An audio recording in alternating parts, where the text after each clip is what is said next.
Beauty and Health Seekers එකට ඔයාලා ගොඩක් ආදරෙන් පිළිගන්නවා. මම අද ඔයාලා එක්ක කතා කරන්න යන්නේ සර්ටලින් කියන ඖෂධය ගැන.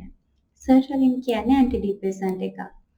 මේ සර්ටලින් ડિප්‍රෙෂන් රෝගයට අමතරව ඔබ්සෙසිව් කම්පල්සිව් ඩිසෝඩර්, පැනික් ඩිසෝඩර්, එතකොට සෝෂල් ෆෝබියා කියන මේ වගේ ලෙඩ රෝගවලට ප්‍රතිකාර කරන්න යොදා ගන්නවා. සර්ටලින් කියලා කියන්නේ SSRI එකක්. ඒ කියන්නේ සිලෙක්ටිව් සෙරටොනින් රියප්ටේක් ඉන්හිබිටර් කෙනෙක්. ඉතින් මේ සර්ටලින් කොහොමද ක්‍රියා කරන්නේ? සර්ටලින් වල ක්‍රියාවට සෙරටොනින් සම්බන්ධ වෙනවා. සෙරටොනින් කියන්නේ අපේ ශරීරයේ ස්නායු සෛල වලින් නිෂ්පාදනය කරන රසායන ද්‍රව්‍යයක්. එතකොට මේ රසායන ද්‍රව්‍ය නිෂ්පාදනය කරන්නේ අපේ ශරීරයත් එක්ක ස්නායු සෛල වලට පණිවිඩ හෝමාරු කරගන්න. ඉතින් මේ සෙරටොනින් මගින් තමයි අපේ මූඩ් එක කියන්නේ අපේ හැඟීම් කියන්නේ අපි සතුට වගේ හැඟීම් දැනීම, එතකොට ආහාර රුචිය, නිින්ද මේ වගේ දේවල් පාලනය කරන්නේ මේ සෙරටොනින් මගින්. ශරීරයේ සෙරටොනින් අඩු වුණාම අපේ හැඟීම් සතුට වගේ හැඟීම් දැනෙන එක අඩු වෙනවා, ආහාර රුචිය අඩු වෙනවා, ඒ වගේම නිින්ද හොඳින් ලබා ගන්න බැරි වෙනවා. ඉතින් මේ විදිහට සෙරටොනින් අපේ ශරීරයේ අඩු වුණාම අපිට මේ සෙරටොනින් අපේ ශරීරයේ නිෂ්පාදනය කරගන්න පුළුවන්. මේකට අපිට අවශ්‍ය වෙනවා ට්‍රිප්ටොෆන් ඇමයිනෝ ඇසිඩ්ස්. මේ ට්‍රිප්ටොෆන් ඇමයිනෝ ඇසිඩ්ස් කියලා කියන්නේ සෙරටොනින් වල බිල්ඩින් බ්ලොක් එක. ඉතින් මේක අපිට ශරීරයට පිටතින් ලබා ගත්තොත් සෙරටොනින් නිෂ්පාදනය වැඩි කරගන්න පුළුවන්. මේ ට්‍රිප්ටොෆන් ඇමයිනෝ ඇසිඩ්ස් අන්තර්ගත වෙනවා අලවල, එතකොට දුඹුරු හාල් වල, එතකොට ආයේ නට්ස් වල අන්තර්ගත වෙනවා. නමුත් සමහර වෙලාවට අපේ ශරීරයේ සෙරටොනින් වැඩි කරගත්තට වැඩක් වෙන්නේ නැහැ. මොකද සෙරටොනින් අපේ ශරීරය තුලින්ම නැවත ඇබ්සෝබ් වෙන ක්‍රියාවලියක් සිදු වෙලා අපේ සෙරටොනින් ප්‍රමාණය අඩු වීමක් වෙනවා. මෙන්න මේ වගේ වෙලාවලදී තමයි අපි සර්ටලින් ශරීරයට ගන්න ඕනේ. එතකොට අර සෙරටොනින් නැවත අවශෝෂණය වෙන ක්‍රියාවලිය තමයි මේ සර්ටලින් මගින් ඉන්හිබිට් කරලා නවත්තලා සෙරටොනින් ශරීරයට ඉතුරු කරගන්න මේ සර්ටලින් භාවිතා වෙන්නේ. සමහර වෙලාවට 40%ක් වගේ රෝගීන් ප්‍රමාණයකට මේ සර්ටලින් ගත්තට ડિප්‍රෙෂන් සුව වෙන්නේ නැහැ. මේකට හේතුව තමයි මෙයාලගේ ડિප්‍රෙෂන් තත්ත්වයට හේතුව ශරීරයේ සෙරටොනින් අඩු වීම නෙවෙයි. ඉතින් ඒ වගේ වෙලාවල් වලදී වෛද්‍යවරු මේ සඳහා වෙනත් ඖෂධ යොදා ගන්නවා. සමහර වෙලාවට රෝගීන් මේ ඇන්ටි ડિප්‍රෙසන්ට්ස් භාවිතා කරන්න කිව්වට දිගටම මේක භාවිතා කරන්නේ නැතුව මගදී නවත්තනවා. මොකද මෙයාලා හිතනවා මේ ඇන්ටි ඩිප්‍රෙසන්ට්ස් වලට මේගොල්ලෝ ඇබ්බැහි වෙයි කියලා. ඉතින් ඒ විදිහට සර්ටලින් වලට එහෙම ඇබ්බැහි වෙන්නේ නැහැ දීර්ඝ කාලයක් ගත්තා කියලා. සෙරටොනින් ටොක්සිසිටි එහෙමත් නැත්නම් සෙරටොනින් සින්ඩ්‍රෝම් කියලා එකකුත් තියෙනවා. මේකෙදි වෙන්නේ ශරීරයේ සෙරටොනින් වැඩිවීම නිසා සෙරටොනින් ටොක්සිසිටි එකක් එන එක. ඉතින් මේ වගේ අවස්ථාවලදී ඇති වෙන ලක්ෂණ තමයි ඔළුවේ කැක්කුම, බඩ යාම, මාංශ පේශී දැඩිවීම, වේවුලීම, ඒ වගේම ශරීරයේ අධික උෂ්ණත්වයක් ඇතිවීම.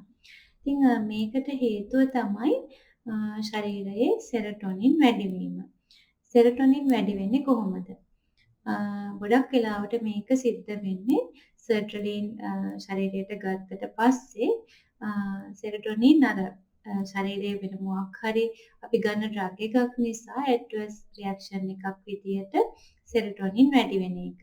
ඉතින් ඒක නිසා ඔයා අනිවාර්යයෙන්ම සර්ටලින් ගන්න කෙනෙක් නම් ඔයා වෙන මොනවා හරි ඖෂධ බලාපොරොත්තු වෙන වෛද්‍යවරයෙක් ගාවට ගියාම අනිවාර්යයෙන්ම කියන්න ඕනේ ඔයා සර්ටලින් ගන්න බව. ඒ වගේම ෆාමසියෙන් මොනවා හරි සප්ලිමන්ට් එකක් ගන්නකොට OTC ප්‍රොඩක්ට් එකක් උනත් ගනිද්දී අනිවාර්යයෙන්ම ෆාමසිස්ට් දැනුවත් කරන්න ඕනේ මේ සර්ටලින් ඖෂධය ඔයා ගන්න බව.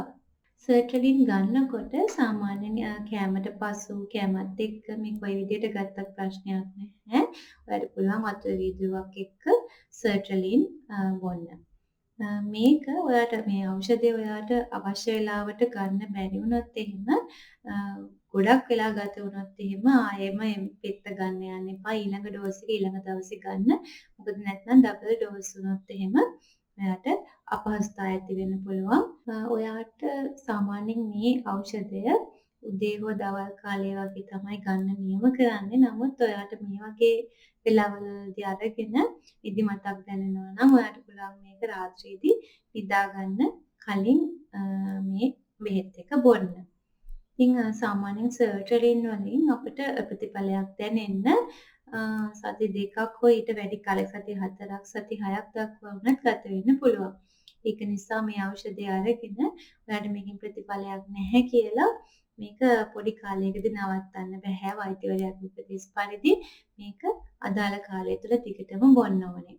ඊට පස්සෙත් ඔයාට ප්‍රතිඵලය දැනෙන්න ගත්තාම ඔයාට සනීපයි කියලා එහෙම නවත්තන්න බෑ. වෛද්‍ය උපදෙස් මත දිගටම මේ ඖෂධ ඔයා ගන්නවා නම් භාවිතා කරන්න ඕනේ. ඔයාට මේ ඖෂධය නිසා සමහර සුළු සයිඩ් ඉෆෙක්ට්ස් ඇති වෙන්න පුළුවන්. ඒ තමයි වමනට එන ගතිය, එතකොට අත්වලට දාඩිය දාන එක වගේ. නමුත් මේ ලක්ෂණ තරම් සැලකිය යුතු දේවල් නෙවෙයි. මේජර් සයිඩ් ඉෆෙක්ට්ස් ඔයාට ඇති වෙනවා නම් මේ ඖෂධය භාවිතා කරන ගත්තට පස්සේ ඔයාට වෛද්‍යවරයා හම්බ වෙන්න යන්න වෙනවා. නැත්නම් රෝහලට ගිහින් නතර වෙන්න සිද්ධ වෙනවා. මේ මේජර් සයිඩ් ඉෆෙක්ට්ස් තමයි සුයිසයිඩල් තෝට්ස් ඇති වෙන එක. ඔයාට සියදිවි හානි කරගන්න හිතනවා නැත්නම් ඔයාගේ තියෙන ડિප්‍රෙෂන් ලක්ෂණ වැඩි වීම. මේ වගේ දෙයක් වුණොත් නම් ඔයා අනිවාර්යයෙන්ම වෛද්‍යවරයා ගාවට ආපහු යන්න ඕනේ නැත්නම් රෝහලට යන්න ඕනේ. ඉතින් මේ විදියට මේ මේජර් සයිඩ් ඉෆෙක්ට්ස් ඇති වෙන්නේ සාමාන්‍යයෙන් ඔයා වයස 24ට අඩුයි නම් එහෙමත් නැත්නම් මේ ඖෂධය බොන්න පටන් අරගෙන මුල් මාස කිහිපය තමයි මේ වගේ මේජර් සයිඩ් ඉෆෙක්ට්ස් ඇති වෙන්නේ මේ සර්ට්‍රලින් නිසා. ඉතින් මම හිතනවා අද වීඩියෝ එක ඔයාලට ගොඩක් වැදගත් වුණා කියලා. මේ වීඩියෝ එක ඔයාගේ යාළුවන්ට නෑදෑයන්ට ෂෙයා කරන්න. මොකද මේ තොරතුරු ඒගොල්ලන්ටත් වැදගත් වෙන්න පුළුවන්. ඉතින් මගේ channel එක subscribe කරන්න ඔයාලට මොනවා හරි ඖෂධ ගැන හරි නැත්නම් beauty products ගැන ඔයාලට ප්‍රශ්න තියෙනවා නම් පහලින් comment කරන්න. ඒ වගේම මගේ channel එක subscribe කරන්න. Thank you so much for watching.